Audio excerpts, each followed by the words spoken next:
It's funny that some independent media are still in denial about the existence and the true nature of concentration camps in America, commonly known as FEMA camps. The evidence is overwhelming, and from certain documents, I can assert how detainees will be captured and transported to these infamous FEMA camps. The purpose of this video is to demonstrate that from the government-owned documents, they tell us what kind of hell of earth is waiting the American people courtesy of the United Nations. It's hard to miss 60,000 pounds and 13 feet tall. The bulletproof armored vehicle is a hand-me-down from the military. It's part of a program where surplus military equipment is given to local law enforcement agencies. It's simply a way to move our officers around in a protected environment. It was established that the globalists have organized a plot designed to overthrow the U.S. government and the American people. Their first objective is to bring holy hell to the United States. Along with the CIA support, deep state resources, and the true use of the FBI cover-up elements are in the midst of bringing so much chaos to American soil. I came out to expose this because I saw specifically, in my case, the CIA engage in unconstitutional and illegal activity outside of the Constitution, which for me is everything now. The President of the United States has his own secret army, special operators that he sends on presidential order into foreign countries in secret to engage in killings, overturning governments, and things that the American people don't know about. It's a secret force. The UN interventions will be deemed necessary based on previously covered prior agreements between the U.S. government and the United Nations. A while ago, I cited a Fox News report which stated that the UN soldiers, Russians, and the Chinese will season guns and imprison those deemed to be a threat to the New World Order. It's been long documented how the UN troops have been participating for the takeover. It will be UN forces that will be operating the FEMA camps of mass incarceration. So the first thing you need to do is ask yourself this question. Will America's soldiers fire upon American citizens upon a martial law roundup of millions of Americans?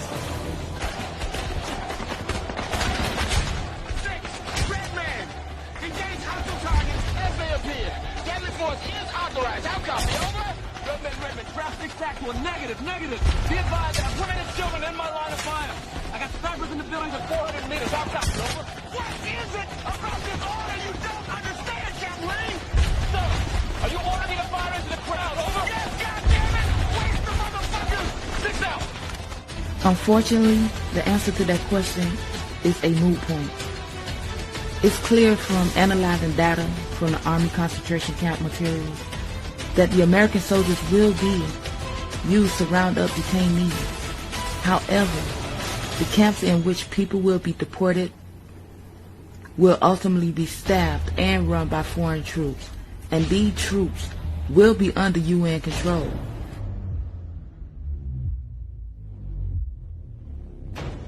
It was the same case with the Nazis. Slave labor will be a part of the landscape as evidenced by following Army documents. Appendix J.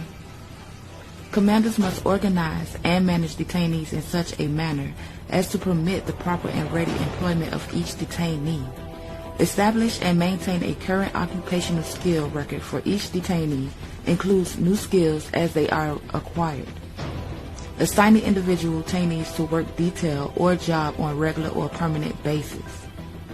Establishing vocational training projects and encouraging detainees to study, develop new skills to maximize extent possible.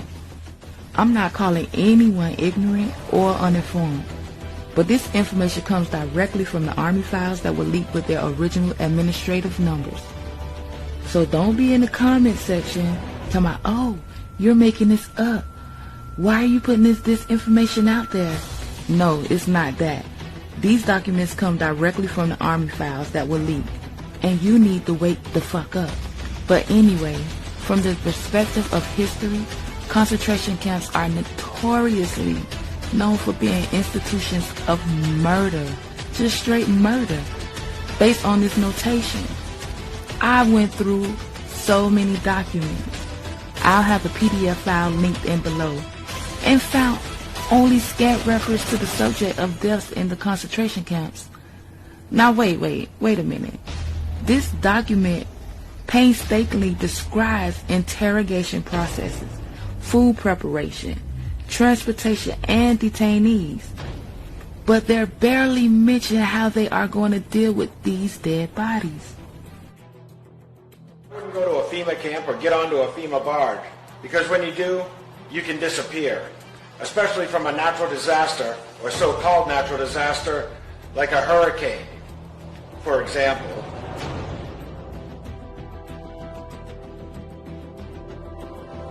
Think about it for a second, guys. In a facility filled with divergent population with regard to age, health status, and physical conditioning, should the authorities be concerned with what happens with an inmate dies for an expected heart attack or maybe a damn stroke?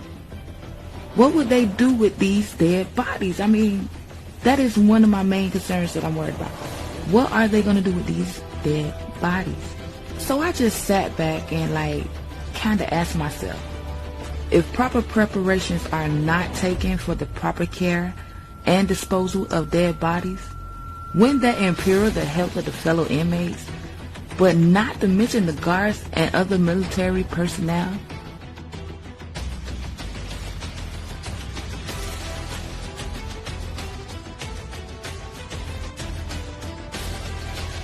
This should be a primary concern for any facility. However, this is one of the areas where the FEMA Camp Army manual relatively silent. Now why is that? Why are they so silent? Everything is set into place. They've begun throwing the poor, the homeless, into the prison camps, the FEMA camps. Now all they have left to do is take the guns. Armed black? I told you they were coming. There's no lights on them. Military helicopters conduct covert exercises over U.S. bank buildings.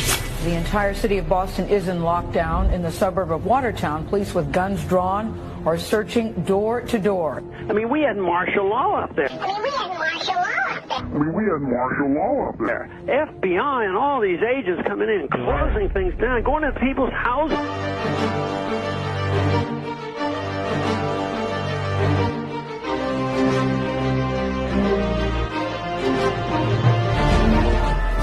Those that didn't fit in Hitler's Germany had reason to fear. The Nazis allowed no opposition.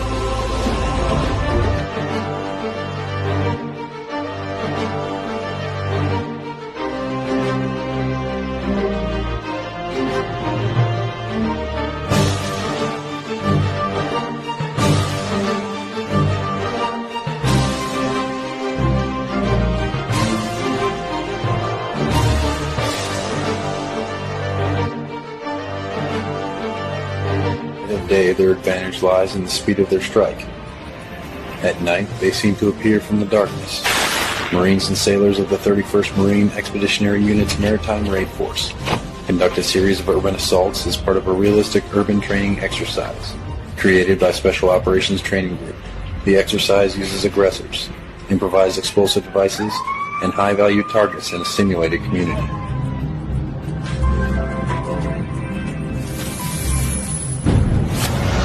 And they shall be gathered together as prisoners are gathered in the pit, and shall be shut up in the prison, and after many days shall they be visited. The Department of Defense has just issued a new list of extremists that should be watched. And on that, in fact, number one, past the Muslim Brotherhood, and past Hamas, Hezbollah. Number one, evangelical Christians. We begin tonight with a newly leaked U.S. Army military police training manual for what they are calling civil disturbance operations. The Army manual outlines the plan to kill rioters and demonstrators in America. That's right, they have plans to confiscate our firearms and kill American citizens on U.S. soil. This during a mass civil unrest. I guess shooting innocent civilians, perhaps. Our own military being trained for armed conflict with U.S. citizens. They're being trained to confiscate our guns, and preparations to process us into camps during civil unrest. Oh yeah, of course. They don't want to get exposed. Ha, I get it.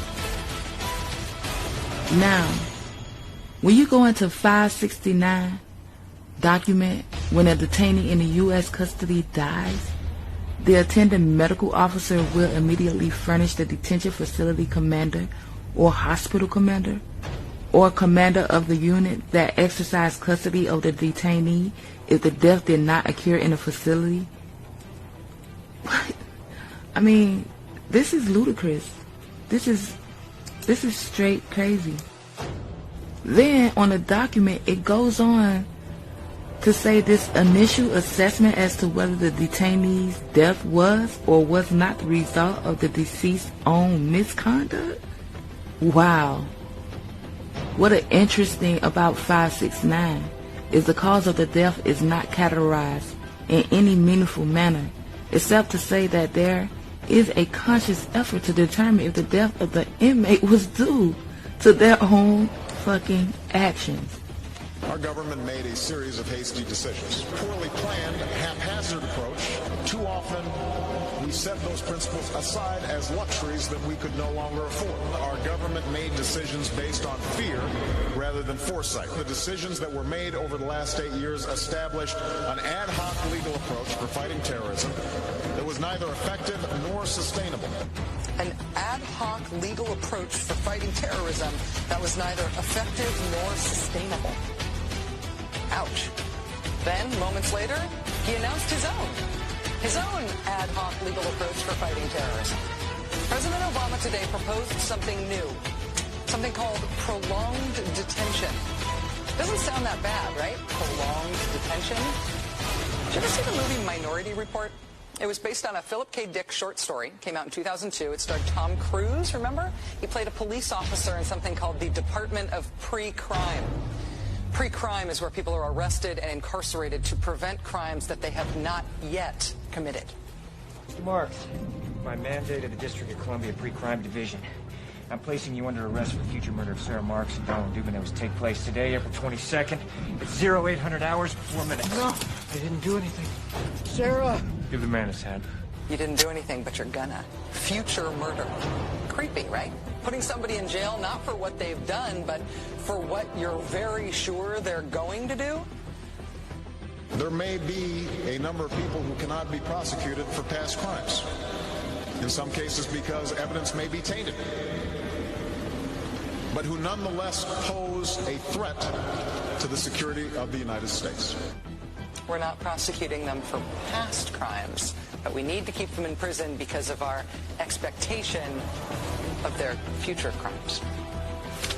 Al-Qaeda terrorists and their affiliates are at war with the United States, and those that we capture, like other prisoners of war, must be prevented from attacking us again. Prevented. We will incarcerate people preventively. Preventive incarceration. Indefinite detention without trial. That's what this is. That's what President Obama proposed today. You strip away the euphemisms. One civil liberties advocate told the New York Times today, quote, "We've known this was on the horizon for many years, but we were able to hold it off with George Bush."